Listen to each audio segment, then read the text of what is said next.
Can you explain to me why millions of Jews wanted to leave Russia and were even willing to pay in order to get out if it's such a great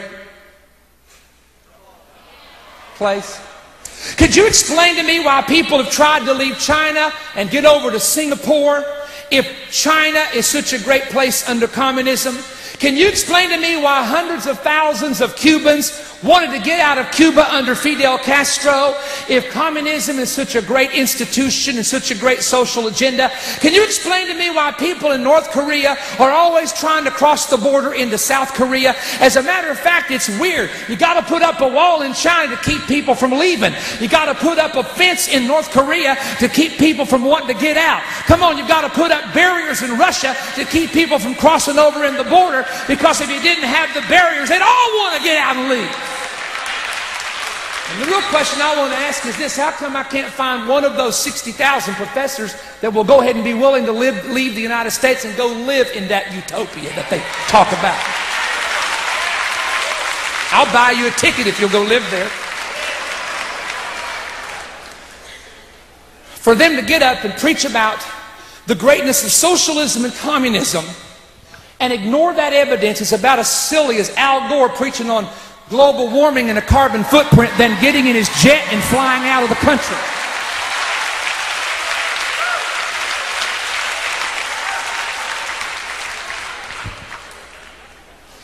But then there was another change. It was discovered that the word liberal was becoming like the word communist.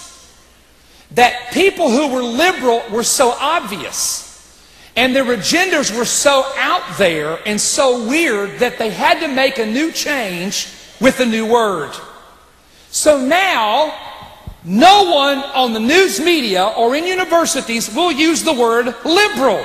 It has now been changed to a word called progressive. Let's go back over it. It starts with the Enlightenment. And it moves from the Enlightenment to communism. And it moves from communism and socialism to being liberal. That doesn't mean everybody who's liberal is pro-socialist and communist, but the fact is that communists and socialists seem to tend to be more liberal in their ideas. It's moved now from liberal to progressive. As a matter of fact, here's how it's changed. Communist has now become a socialist. Liberal has become a progressive. Homosexuality is simply gay.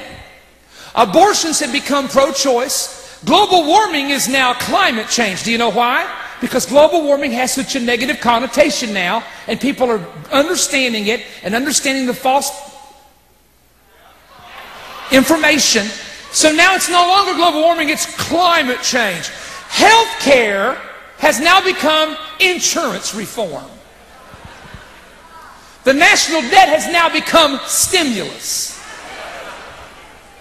Youth criminals have just simply become people who are emotionally challenged. So basically, here's what you do. When you see that you're losing in the fight, you change up the word. And by changing up the word, you either confuse everybody where they don't even know what you're talking about, or you come up with a word that is just passive and nice. I mean, look, liberal or progressive. You see, if you say, well, I'm a progressive, then you have to say to yourself, are you a progressive? Well, if you say no, then the implication is you're an old fuddy-duddy. You're not progressive. You're stuck in the backwoods somewhere. You're one of those Tea Party people. You probably believe in the Bible. You probably go to church.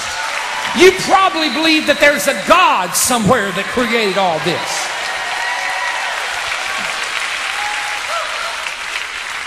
What's happening?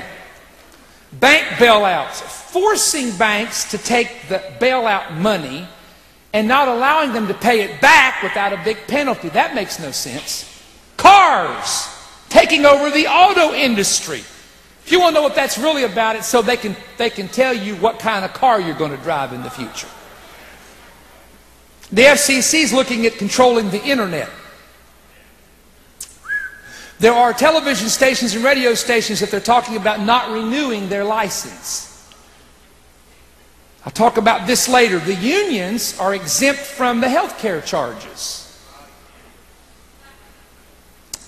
Here's some quotes. Some people have a big piece of the pie and some a small piece. Some of those with the big piece don't need all of it, nor do they want it all. I want to make sure everyone gets a piece of that pie. Here's another quote. I want to spread the wealth around. Here's another quote. The Constitution of the United States is a flawed document. Here's another quote. I will not prevent new coal-fired electric generating plants from being built, but I will bankrupt them by requiring that they meet more strict air standards. I realize this will cause energy prices to skyrocket, but it is for our own good. We must develop softer, cleaner sources of energy. Quote, I believe in Jesus Christ and try to follow Christian principles, but I also believe there is more than one path to God. Quote, the United States is not a Christian nation. Quote, we are not at war with Islam. We never have been. We never will be. Quote, in this new world, we will have a global citizenship.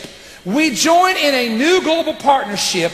We must answer our destiny and remake the world once again. Quote, there will be situations when certain medical procedures can no longer be justified for older people